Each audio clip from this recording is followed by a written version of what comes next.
Enmeshment is oftentimes the number one indication that you are in a severely toxic relationship with narcissistic people or narcissistic person. Everybody say enmeshment. What is it? Enmeshment is self-abandonment. It's self-betrayal. It's the forfeiting of who you are as a unique individual, your likes and your preferences, in exchange to become one with them, with their likes, their preferences, their groupthink if you're dealing with a toxic, cult-like, dysfunctional family. This ties in with the narcissistic view that you are no more than just an extension of them. You're not allowed to be in their world, but also be an individual. You're not allowed to be in their world, but have uniqueness. You're not allowed to have something that separates you from them. You are either all in their world, or you are not to be.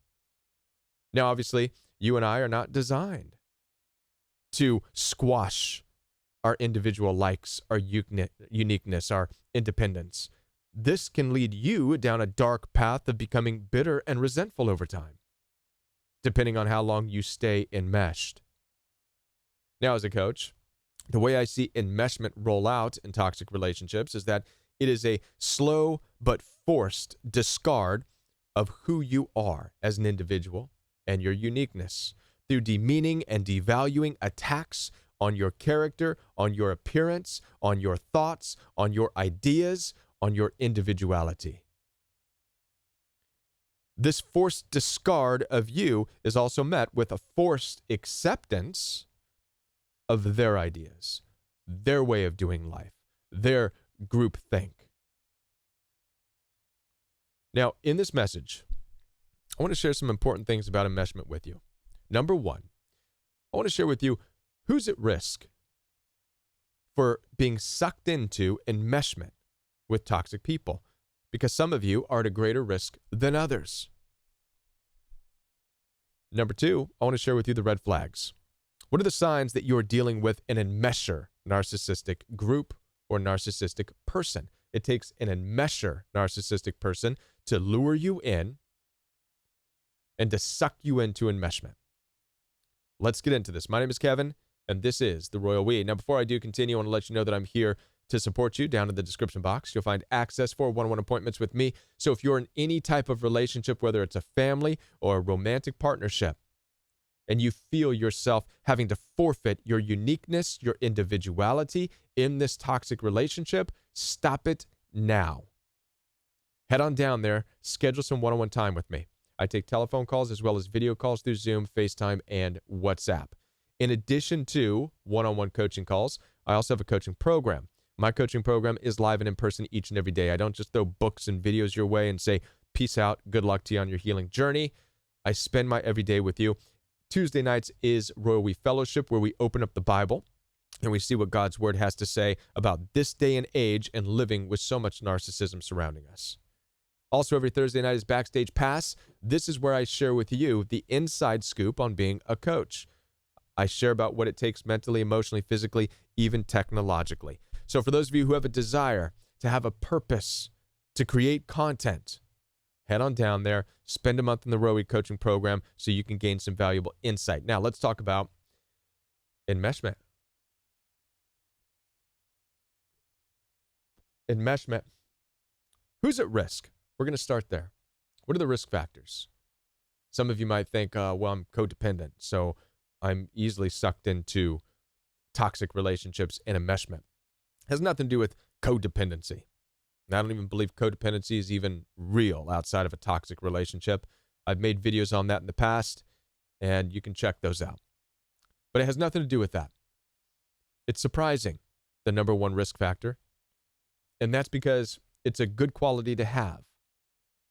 It's openness, open-mindedness, open to experiences. That's right. Those of you who are open to new experiences, open-minded, you are at the greatest risk of being sucked into enmeshment. What does openness mean? Openness means that you're okay with new experiences, yet not allowing it to define you. You have a curiosity in life. You're okay with trying new things. You're okay with giving things a chance, but it doesn't have to define you.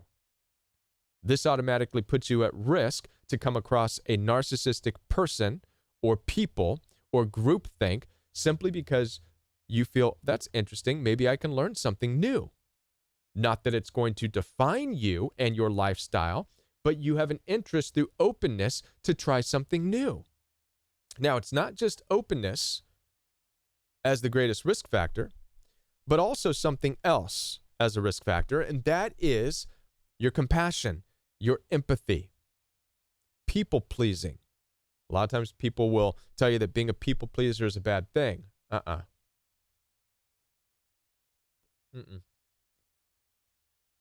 I push back on that. People pleasing is not what you think it is. If you're a people pleaser, it means you're a servant. You have a servant's heart. Now, if you want to know what a servant's heart is all about, join Roe We Fellowship. It's a good quality to have. However, if you're not careful and know how to protect your servant's heart, you can get lured into an enmeshment of a relationship, and because you're open, you don't let things define you, you have no problem saying, okay, that's fine. If you don't want me to do this, I don't have to do this. I can stop that for you. As you slowly become more and more enmeshed. I'm going to share with you my own personal experience with this. That could have ended a lot worse had I not took a stance against it. When I was dealing with narcissistic in-laws, at the time, before I got involved with them, and even when I was involved with them, I was also heavily involved in church. It's a huge part of who I am. I can't escape my desire to draw close to God, my desire to be involved spiritually. I've served in churches on worship teams and on the counseling teams. It's a part of who I am. When I met the toxic narcissistic in-laws that I was dealing with, they liked to party.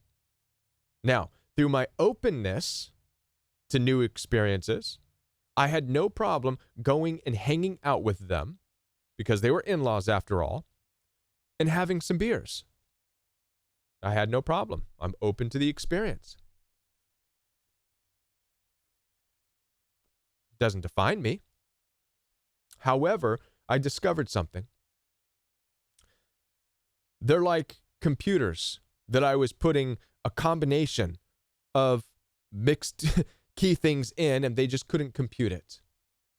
Who is this person who goes to church, is on worship teams, and now also coming and having beers with us?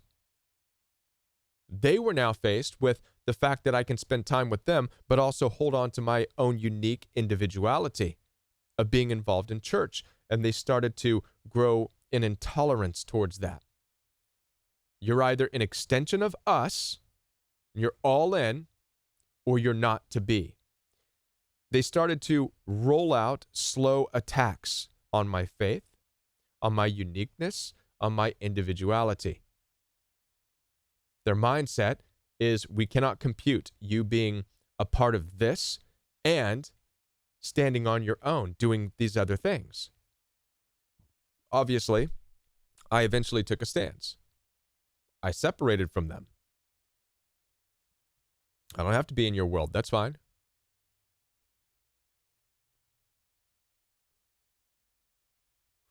I don't need to be there. It doesn't define me. Yes, I can go to church and I can be active on counseling teams. And yes, I can show up and have a couple of beers with you. To me, it's not a big deal. I'm an open person. What? It's even like right now. Yes, I can sit here and I can talk about narcissistic abuse. I can bring a healing message, and I can wear in my own uniqueness whatever I want to wear. I can have a cigar. So what? I'm not going to allow this to define me, or does that make sense? I will remain an individual at the end of the day. Now, an enmesher or groupthink has a very difficult time with this. It can seem as though they are very black and white thinkers. You're either an extension of us or nothing. Okay, fair enough. I'll be nothing. I'll be out. I'll stand true to who I am, being open to experiences. Okay, But in this, I've had to learn, be careful with openness, because you never know what path you're taking and who you're interacting with and who might want to grab onto you and enmesh you into their world and start to attack your individuality that separates you from them. Now, let's talk about the red flags, the signs that you're dealing with enmeshers who will start to roll out this forced attack and this forced discard of your individuality. What are the red flags? What are the signs? Well, they're going to be small at first. The signs and the red flags are this. They're going to start to pick apart your uniqueness. They might start to pick apart your style. They're going to ask you questions and they're going to challenge you. Not in a good way. It's not going to be a genuine curiosity. It's not going to be, hey, why do you like wearing that outfit? I think it's cool. What do you, it's not like that. It's more of a, why do you dress like that? Why do you do that? That's stupid. That's dumb. This is the slow, forced discard of your uniqueness. Why do you dress like that? Why do you wear that? Why do you listen to that? Okay? These are the red flags. These are the signs. Because what it's showing you is a beginning stage of intolerance towards what separates you from them. So pay attention to this.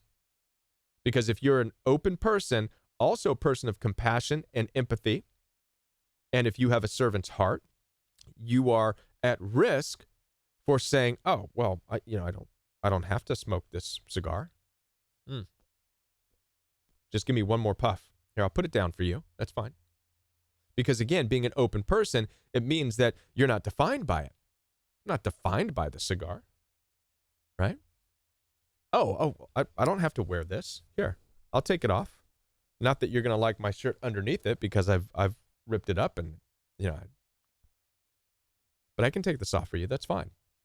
But you can see how this is a slow, forced discard of what makes you unique for the sake of somebody else, for the sake of their group think. So pay attention to these red flags.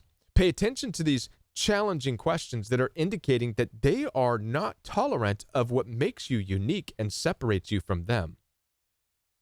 Pay attention to these. And before it gets too late, you have to make a stance.